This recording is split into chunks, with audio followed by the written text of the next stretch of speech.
Could it be a truly effective solution for exporting your Adobe XD mockup and prototypes to HTML and CSS? We're gonna find out. Hey everybody, what's up? Gary Simon here. So just last week or a week and a half ago or so, there was a plugin that released for Adobe XD, and that is called Anima. And you can find it at animaapp.com. By the way, this is not a sponsored video. I found out about it and I was pretty excited because they're offering to do something that many people have requested here, and that is to be able to take your design from Adobe XD. By the way, they're offering this for Figma, which is coming soon, and be able to just click a button and make it go from mock-up and prototype straight to HTML and CSS, all coded for you automatically. They offer a free sign up here where you have like access to one project, so you guys can try it out if you wish. And then there's pricing if you want to unlock unlimited projects and some other stuff here. So what we're gonna do, I'm gonna show you how to get up and running with this, with a really quick project that demonstrates most of the features. And then I'm gonna give you my true opinion at the end. We're gonna take a look at the HTML and CSS that is generated. So make sure to not skip, and also to stay to the very end to see if this thing is worth your time, all right? So as always, of course, make sure to subscribe and let's get started. Before we begin, this video is sponsored by Linode. Now, as a front-end developer or a designer, you know that you need a personal portfolio. And if you use a website builder like Wix or Squarespace, they lack total customization and they lock you into using their platform. But to be a pro, you need to use the tools that the pros actually use. So level up, start building your own projects and your own portfolio on an enterprise level content management system like WordPress or Drupal. Now, real web development sometimes requires knowledge of spinning up servers, managing domain names, and setting up an occasional staging environment. And there's no better or simpler way to learn the ins and outs of hosting your website than with Linode Cloud Hosting. Linode Cloud Hosting makes it as easy as possible for you to deploy a WordPress or Drupal website in seconds with the free Linode one-click app marketplace. So click on the very top link here in the YouTube description to get your free Linode account, along with $20 of free hosting and all the tools that you need to build enterprise class websites. All right, so we're in here in Adobe XD, all right? And so I already have the plugin installed. So if I come down here to the plugin section, you'll see Anima up here at the very top. And basically we have this right here, select an existing project. I think I'll choose new project for this. I'm just gonna call this demo. Select workspace. Not exactly sure. I'm just gonna hit create anyhow for that. And so here we go. What we have here is a mobile version of basically a prototype. This is something I did in one of the previous tutorials about prototyping. And it's just a real simple example just to demonstrate Anima and its capabilities. So we have a navigation or a nav bar. We have this section, a call to action button, and then just 4 cards. And that's it. So what we can do is we can add smart layers here. So a hover effect. That means we can take like this button, for instance, and we can make it add a hover effect to it. Now, you're probably wondering, does it actually take your prototyping like smart animate here in the XD, and does it convert that to code? No, it doesn't. But it gives you this option like a hover effect instead. So if we click edit on the hover effect, you can see it has some basic presets defined here like blur and move up and shrink. But there's also a CSS transition section which you can put your own essentially. So maybe we'll make this one grow on hover. So you could change the duration and the easing and all that stuff. So I'm just gonna leave that to save. You can also add in video, GIF, or Lottie. Now, the one thing that was strange about this, which we're gonna add this in a second, you can't actually add like a Lottie file from what I've seen. So we'll get to that in a bit though. It handles forms and text inputs, and you can actually embed code. We're gonna do that as well. And you can add links here. So if you select like one of your links up here, choose link, it'll allow you to specify an external URL or an anchor link that'll point somewhere else on the page. and stuff like that. So just showing you that. And then of course, to be responsive, we want to add breakpoints, but we only have one artboard at this point in time. Before we get to that part, let's just click preview in browser. And you can see it's processing the design. I'm not sure if I'm actually completely behind it. But it says or in front of it rather, your prototype draft is ready. So if we hit open, let me get this over here. Here it is. This is actually it in the browser. All right. So if we look at this, we'll see that it's pretty much an exact replica, pixel for pixel, of our mockup. Now there is an issue with it cutting off the text here. I think that's because of the height possibly of those text containers, which we'll try to fix that. Let's see if this part works. Oh, it does. So if we hover over it, it adds that CSS transition-based animation. These right here, they're not links, but if I chose to make those links back in the Anima plugin, they would be linking to wherever I pointed. Now, as you can see, it's not fluid. And it's not responsive, but so let's go ahead and try to fix this issue right here first and foremost. Let me hit cancel, and see you can see it's not happening here in our demo, but as you can see, if we click right here, that's why that's happening. These should be larger like that. So what I'll do instead, because these are just copies of each other, we'll repeat grid that, move these down, ungroup the grid. And let's preview in the browser one more time. Select the artboard. All right, so it's going to process the design again, and we're going to open it, and it should be fixed this time. Okay, good, it is. I forgot to do the bottom one too. Oh well, no big deal. So let's go ahead and see if we can actually make this thing responsive. So what we want to do is we'll go ahead and we'll duplicate this, right? And we'll come out here maybe to like an iPad size or so, and we'll take this,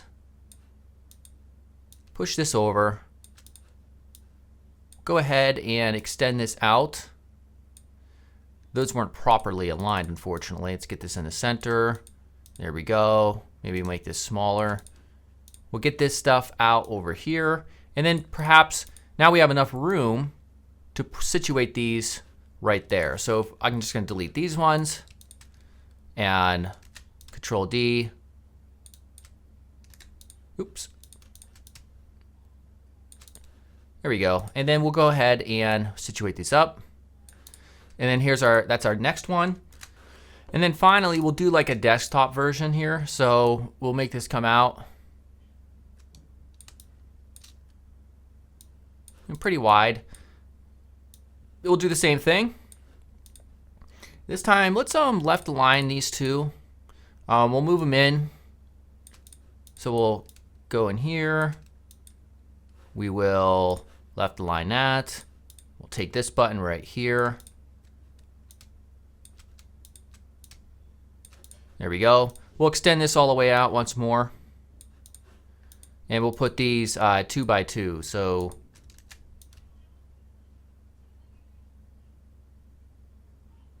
all right, so we'll take these, put them right there.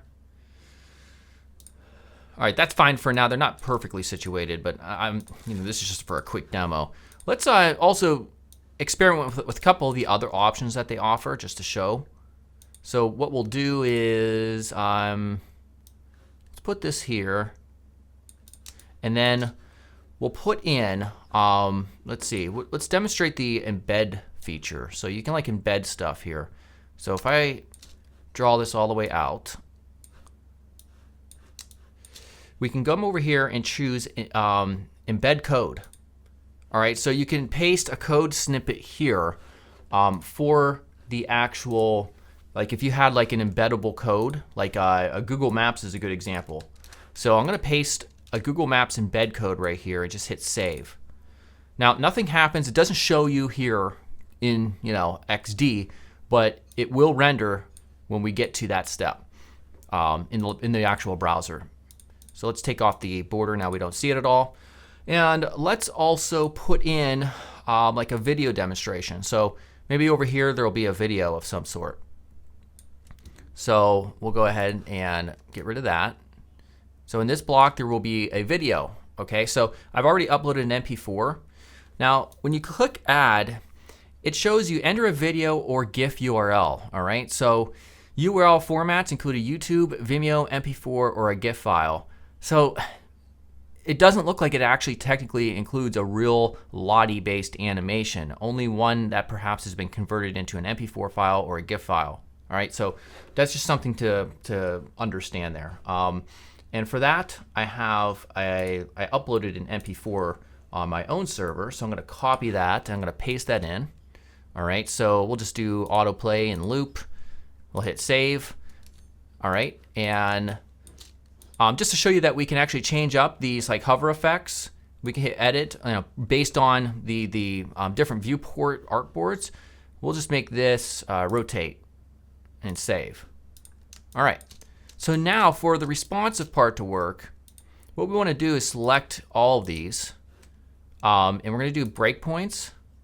And there we go. So now it shows you select all artboards that you want to connect by breakpoints and click done. So these are the artboards that we want to connect by breakpoints, and it shows you, the width parameter of each of those breakpoints, and hit done. All right, so we should be ready to rock. Now let's go ahead and preview in browser. All right, it's going to work. It's processing, uploading, creating draft that quickly. That's the major benefit of this, of course, is the speed at which it can provide something that does indeed work in the browser. So as you can see, it is responsive. We have our artboards. Here's the mobile. Here's the tablet-based artboard. And then here is this version. All right, so this little MP4, it's not ideal having this player, although you could probably prevent these controls, if you go into the code and tinker with it. But yeah, that's just something to realize. Now, right here, we can see that worked. Of course, you would want to change this and get into the HTML and change this to cursor pointer. There's a lot of adjustments you would probably want to make about this. Oh, here's our Google Maps, by the way. Beverly Hills, California, 90210. So here's the thing. It's actually working and functioning in the browser through HTML, CSS, and I'm sure there's JavaScript they're adding possibly in the background. I'm not sure. But what we can do is, if I click Sync to Project, let me see what that does real quickly. It gives us the option to export the code now. So if I choose that, or instead of me doing that, what I can do is, actually, yeah, let's just open this up just to show you what it actually includes. So it's a zip file, and we can see we have our iPhone. That's the name of the artboard. And here it is. Now let's take a look at the HTML and the CSS that's generated and see exactly how it's going about generating this code. So if I Control-Shift-I over here, we come out here to Elements. Now, it looks like there's not a lot of div elements, but if I right-click and view the page source, we could see this is all the HTML that is required to create our pages here. So what's interesting about this is it looks like instead of creating separate HTML files, let's look at our zip file again because I want to make sure I'm not missing anything here. Yeah, so what it has done essentially is it looks like, wow, I'm really trying to figure this out. It says design course here.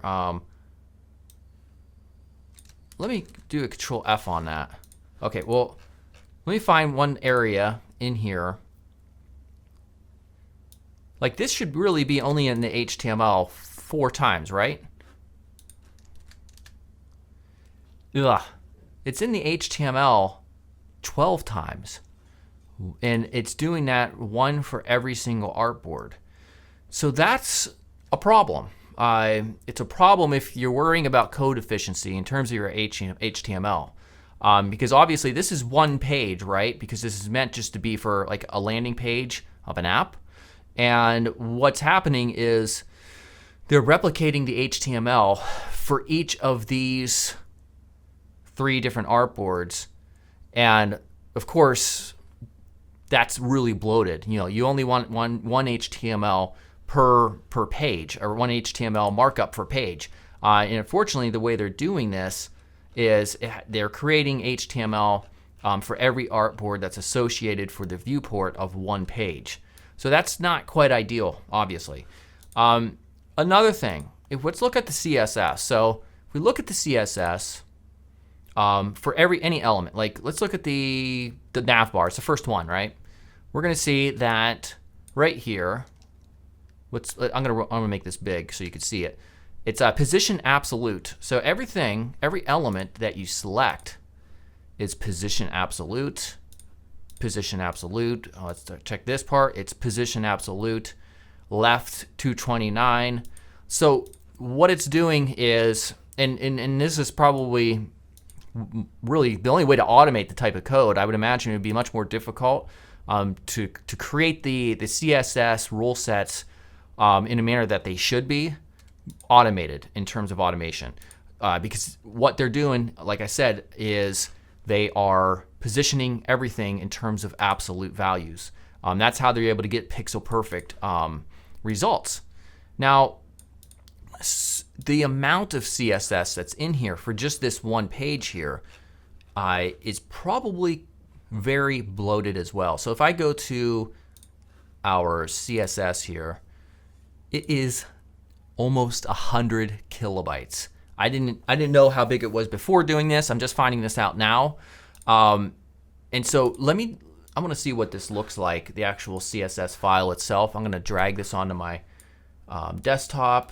I'm going to open with, let's see here, choose another app. I don't know why my CSS is not associated with Visual Studio Code, but here it is. All right, here is the CSS that's generated from Anima.